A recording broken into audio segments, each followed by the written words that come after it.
말씀드리고 있는 것입니다. 자, 근래 아까 말씀드려도 이 심리치료에서는 미시적 상담이 발전한다고 했었죠. 자, 미시적 상담이라는 어떤 전체적인 부분을 상담하는 게 아니라 미시적이라는 뜻이 전체를 다루는 게 아니라 부분적인 것, 부분적인 것만 다루는 것이 바로 미시적이라는 단어를 우리가 해석하게 됩니다. 그러니까 미시적이라는 걸 이해가 안 될 수 있게 다시 한번 말씀드리겠습니다. 바로 미시적 상담이 발전하면서 경청기법이 구체적으로 요구됩니다. 자, 다방면한 부분을 한 게 아니라 집중적인 필요한 요소만 이렇게 한시된 그 부분을 다루는 그런 내용을 말씀드리고 있었어요. 그렇기 때문에 이 경청이란 이 좁은 부분만 이걸 더 깊게 연구할 필요가 있다고 말씀드리고 있습니다. 그래서 우리가 말씀드린 대로 이 경청의 기독교 상담적 이해 그리고 오금지 상담에서 앞으로 여러분께 이용해보고자 한다고 말씀드리고 싶습니다. 자, 이제 경청의 이해에 대해서 우리가 한번 좀 다시 다방면하게 한번 이용해보도록 하겠습니다. 자, 미국 심리학회에서 출간한 바로 APA 심리학 사전에 따르면은 경청이란 상담과 치료에서 필수적 활동으로 내담자의 말과 행동에 관련된 것이라고 정의하고 있습니다. 가장 경청에 대해서 함축적으로 이렇게 좁게 이렇게 표현을 할 수 있는 어떤 글을 나열해놓은 거라고 볼 수 있겠죠.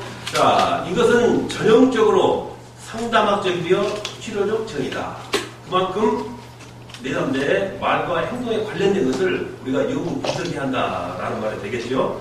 자, 그래서 바로 대개 일반 상담 및 심리 치료에서 정의하는 경청은 내담자의 문제를 듣는 것에 초점에 맞춰 있다는 것입니다. 자, 내담자, 찾아오는 사람, 그 사람의 문제, 또 심리 상태, 내면 상태 이런 것을 우리가 문제를 들어주는 것에 초점을 맞춘다는 것입니다. 먼저 분석하기 위해서 질문에서 그 사람의 어떤 답을 이끌어내는 것보다는 먼저 들어줌으로써 그 사람의 내면 상태를 분석해야 한다라는 말이 되겠죠. 그래서 경청이 먼저다 하는 것을 강조하고 있다는 것입니다. 초점이 맞춰져 있다 하는 것이 되겠죠.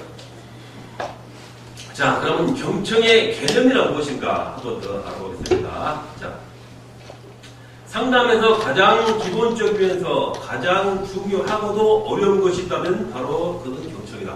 뭐 그렇게 중요하고 어렵나 하는 말 되겠죠? 아, 오늘 들리는 말 그대로 들으면 되는데 뭐가 그렇게 어렵냐 하는 것이 말이 되겠어요. 자, 하지만 앞서 말드렸지만은 내담자의 심리 상태, 분석, 그 사람을 이해하기 위해서는 경청이라는 게 가볍게는 안 된다는 것입니다. 그만큼 심혈을 기울여서 집중하고 귀를 기울였다 하는 내용이 되겠어요. 그래서 그만큼 중요하다는 것을 강조하기 위해서 사용하는 말이 되겠어요.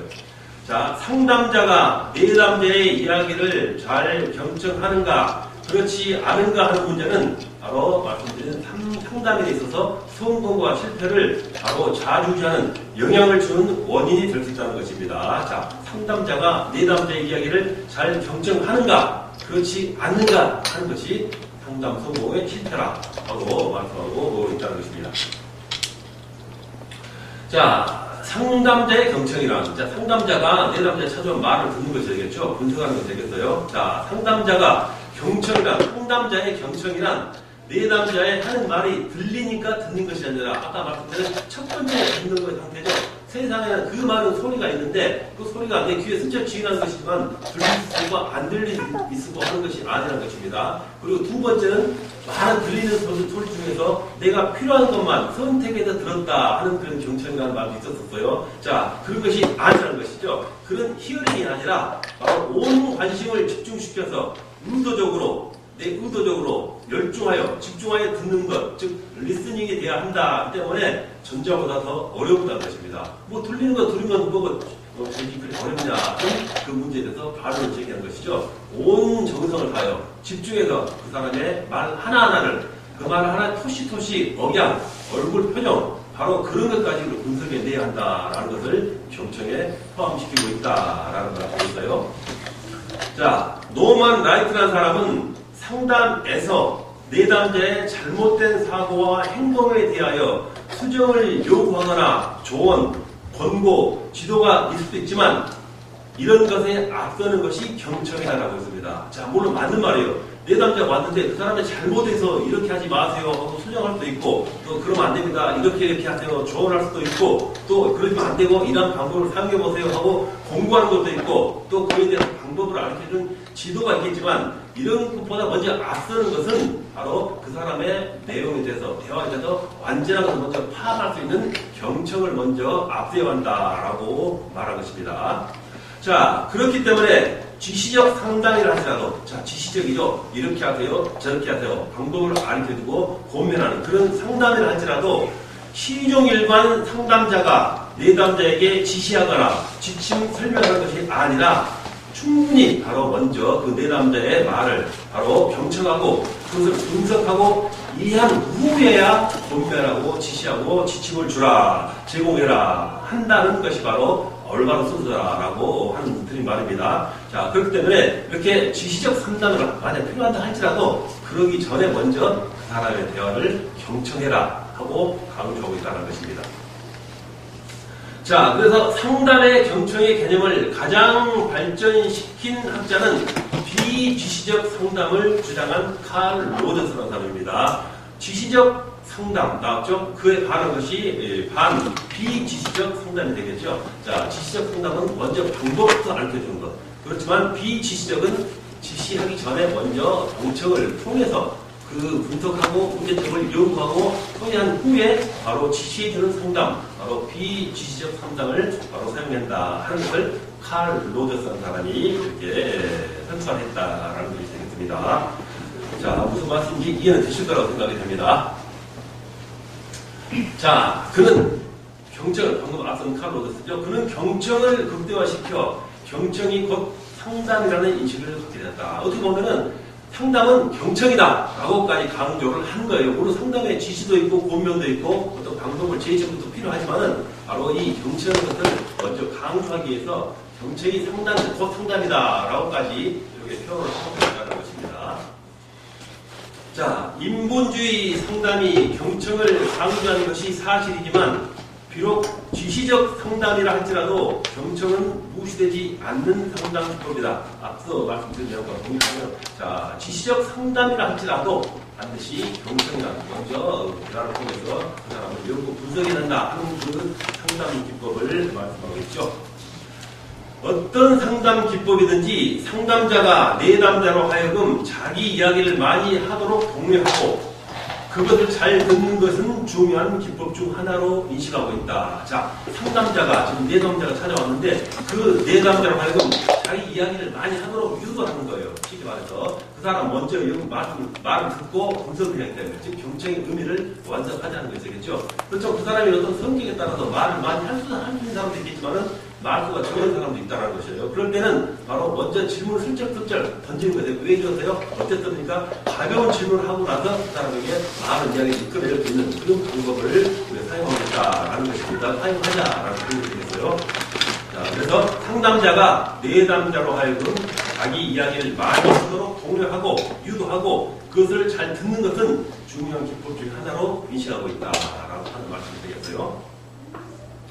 자, 그래서 상담자는 내담자의 음성적, 비음성적 요소를 모두 경청해야 한다. 자, 뭐 음성적, 비음성적 요소. 그 다음 읽어보면 그 말도 다 알 수 있을 거예요. 자, 콜린스라는 사람이 그 당시에 이렇게 주장했다는 것입니다. 즉, 내담자가 소리로 자신의 내면을 드러내는 음성 메시지를 분석, 즉, 음성적 메시지란 그 사람의 대화를 통해서, 말을 통해서 바로 들을 수 있는 그 메시지라는 것입니다. 자, 그것을 말씀하고 있어요. 자, 다시 읽어볼까요? 자, 내담자가 소리로, 말로, 대화로 이렇게 자신의 내면을 드러내는 음성적 메시지, 즉 소리, 육성입니다. 육성적 메시지를 분석하고 이해하는 것을 포함하여가지고 그 다음에 자세라든가, 자, 대화 도중에, 상담 도중에 그 사람이 갖추는 자세, 그리고 얼굴에 나타나는 그 사람의 표정, 그리고 말투, 대화에 있어서 목소리의 상태, 그런 것, 그리고 또 대화를 하면서 몸의 움직임, 그런 거 많지 않습니까? 표정, 행위, 그런 행동에 있어서 나타날 수 있다는 것입니다.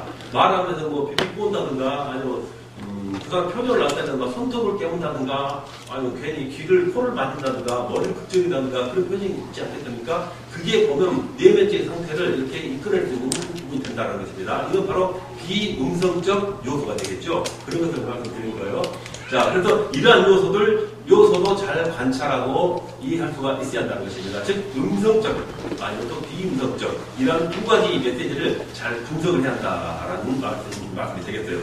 자, 그래서 내담자의 복장과 표정, 음성 등은 내담자의 상태를 분석할 수 있는 비언어적 요소라고 할 수 있다는 것입니다. 자, 그 사람이 과연 어떤 복장을 차려입고 왔는가, 그리고 말투는 어떠한가 하는 그 부분에서도 그 사람의 내면 상태를 이렇게 읽어낼 수 있는 그런 바로 요소가 된다는 것입니다. 그래서 상담자로서는 이러한 부분을 잘 이해하고 끄집어낼 수 있는 그런 상담자가 아마 유능한 상담자가 될 수 있다라는 점 우리가 알 수 있게 되겠죠.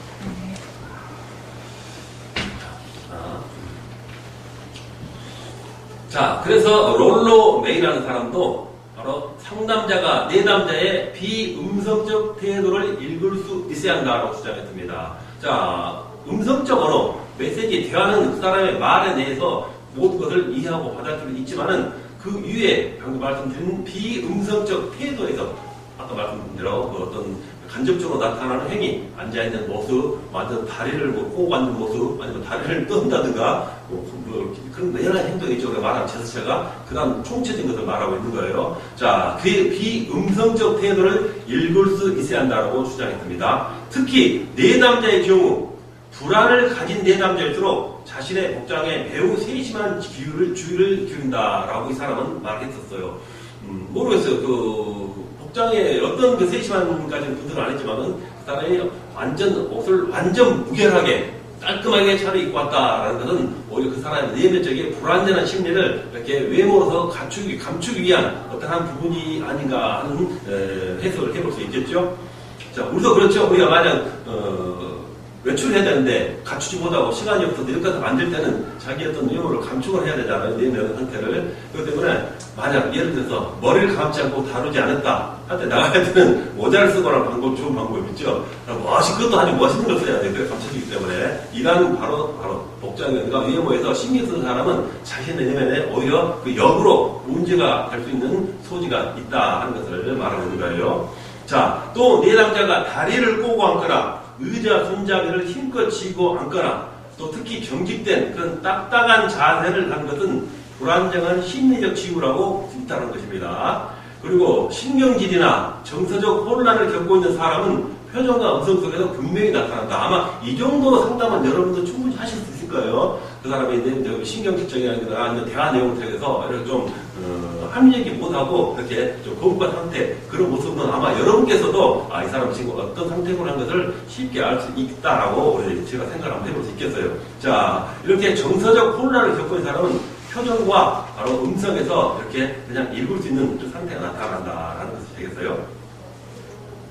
자, 또한 상담자는 내담자의 표정과 웃음에까지도 이렇게 세심히 관찰을 해야 한다라는 말을 했었죠. 바로 표도르 도스토옙스키라는 사람이 인간의 성격은 지루한 심리 검사에서보다는 아까 말씀드린 심리 검사 굉장히 시간 오래 걸려요. 설문지가 너무나 많기 때문에 그 사람 심리 상태를 이렇게 객관적으로 판단하게 되는 그 심리 상태에 조사하는 시간이 굉장히 많이 걸린다 하는 말을 하고 있는 거예요. 이 사람이. 인간의 성격은 이러한 지루한 심리 검사에 의해서보다도 오히려 그 사람의 웃음에 의해서 보다 잘 알 수 있다라는 사실을 관찰했습니다. 자, 그러니까 그런 복잡하고 이렇게 다양한 어떤 설문지를 가지고 그 결과를 이렇게 빼내는 것보다는 그 사람의 표정, 웃음이라든가 잠깐의 대화에서도 바로 그 안에 내면인 것을 이렇게 심리 상태를 표출해낼 수 있다 하는 말을 하고 있는 거예요, 지금. 자, 그래서, 그와 같은 사실을 바로 이렇게 주장했다는 것입니다. 언어적 메시지의 경청에 있어서는 일반적으로 내담자는 자신의 이야기를 할 때 경험과 정서, 그리고 행동이라는 구조 속에서 말하게 된다는 것입니다. 자, 일반적으로 내담자, 찾아온 사람은 자신의 얘기를 말할 때 자기 경험과 정서, 그리고 행동이라는 구조 속에서 말한다는 것입니다. 가만히 앉아서 이렇게 자신 내면의 상태를 알아차릴 수 없는 이렇게 경직된 상태에서 이렇게 말만 이렇게 무표정하게 하지 않는다는 것입니다. 대화를 통해서 그 사람의 표정이라든가 그 말투라든가 말거리에서나 마치라도, 그리고 그 사람의 행동, 아까 앉아있는 상태, 그 상태 속에서도 바로 구조 속에서도 바로 그 자기의 내면을 이렇게 행동으로 나타낸다 하는 것입니다. 그래서 상담자는 내담자의 이러한 모습까지도 잘 분석할 수 있어야 된다 하는 것을 말씀드리고 있는 것입니다. 자, 내담자의 말에 대해서 사실 자체 또는 경험 자체를 듣는 것은 큰 의미가 없다. 상담자는 내담자가 겪었던 사실과 경험 자체에 대해서 듣는 것보다는 사실과 경험에 대한 내담자의 정서, 생각, 사고, 반응, 태도, 해석, 느낌, 감정 등을 총체적으로 들을 수 있어야 한다라는 것입니다. 그 사람의 어떤 그 과거사라든가 어떤 단순한 그 사람의 어떤 그 뭐랄까요 외면적인 어떤 그런 자기의 그 대화에 나타난 그런 객관적인 사실보다는 바로 그 사람의 말을 하지 않았지만 그 내면 안에 숨겨져 있는 그런 요소를 말하는 거예요. 그래서 정서, 생각, 사고, 반응, 태도, 해석, 느낌, 감정, 우리가 앞서 말했던 모든 그런 부분이 되겠죠. 그런 것을 총체적으로 우리가 캐치할 수 있어야 한다라고 말씀드리고 있습니다. 자, 그러므로 경청은 질문과도 밀접한 관련을 맺게 된다. 자, 아까 질문과 경청은 반대되는 어떤 그런 요소가 되겠죠. 자, 경청은 듣는 거고 질문은 먼저 이렇게 물어보는 거기 때문에 서로 반대되는 어떤 그런 요소가 되지만 실상 이 둘은 어떻게 보면은 밀접한 관계를 맺고 있다 하고 있는 것입니다. 자, 내담자가 자신의 얘기를 진술하지 않았을 때 그때는 상담자가 바로 질문을 통해서 자기 이야기를 하도록 공부해야 한다고 했습니다. 조금 전에 말씀드린 대로 말하지 않았는데도 첫 번째 질문 하나를 통해서도 자기가 하고 싶은 모든 말을 쏟아내 버리는 내담자가 있기도 하고 또 어떤 내담자는 자기 어떤 속에 있는 말을 이런 유도해서 질문을 통해서 그 말을 줄 수 있는 그런 내담자도 이렇게 있다는 것입니다. 그렇기 때문에 그 내담자의 성격의 상태에 따라서 바로 이 질문이라는 기법을 통해서 경청할 수 있는 것을 이루어내야 한다 하는 그런 말이 되겠어요. 자, 상담자의 질문을 통해서 이야기하도록 공부하는 것입니다. 그 사람의 심리 상태를 분석하고 유혹을 하는데 이 사람이 대화를 하고 말을 다루겠다는 것입니다. 그리고 그 사람에게 어떤 문제를 제시하는 것이죠. 질문을 하는 것입니다. 그럼 그 질문을 통해서 대답을 유도 해결해야 한다 하기 때문에 이 경청은 항상 이 질문과 같이 밀접한 관계가 있다라는 것을 말씀드리고 있는 것입니다.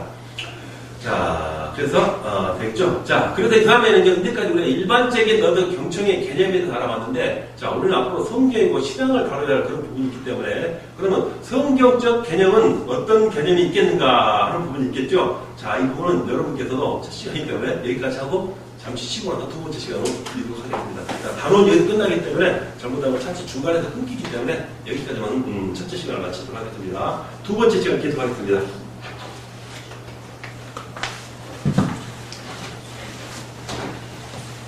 여러분 저 상담하기 전에 있었었죠? 여러분 시작. 예, 저 하기 전에 하셨었다고 하더라고요. 있었었죠? 4년 전. 아, 그래서 예. 또 중복 때문에 있을까 봐요. 근데 저는 못 배웠어요. 아, 그래서 다행입니다.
아유, 말 좀 어떻게 있어.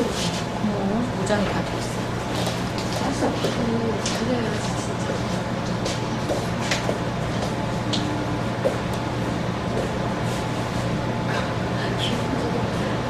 아니 지금 잡수었네. 아까 김성태 목사님이 보니까 커피 하나 있었죠. 그거 감사합니다. 아, 그래서 뭐예요? 그게 있어서 그냥 먹었어요.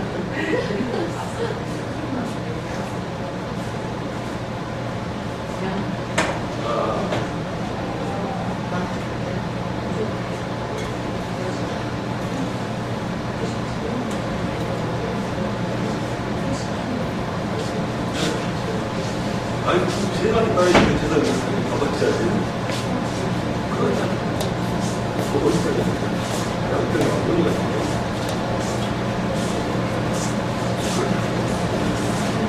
아이고, 제발. 해야죠. 다녀오세요.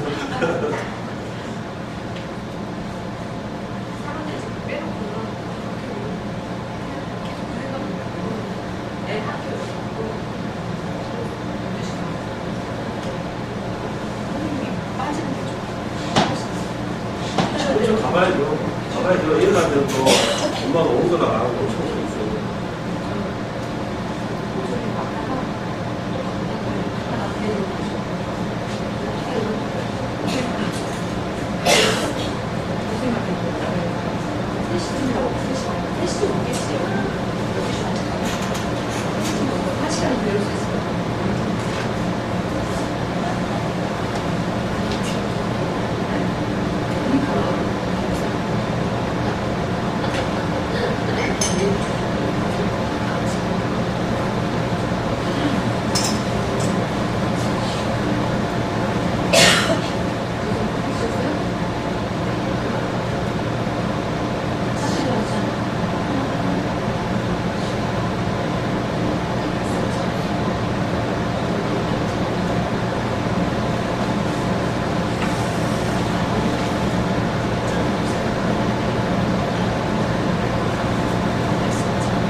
다음 주에 한 사람당 3명씩 모시고 오세요. 아, 예. 이건 명령입니다. 아들이든 딸이든 무조건 사탕 마시고. 사탕 마시고요. 그럼 제가 좋은 거 드릴게요. 이거.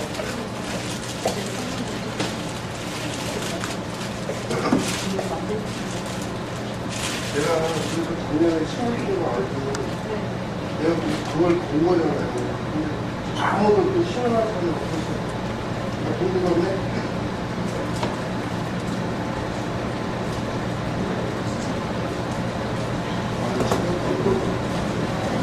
생각보다 아니, 사람들 중에는 제가 그래서 작년에 이럴 때 교수님들 디스크를 아무도 안 하셨어요.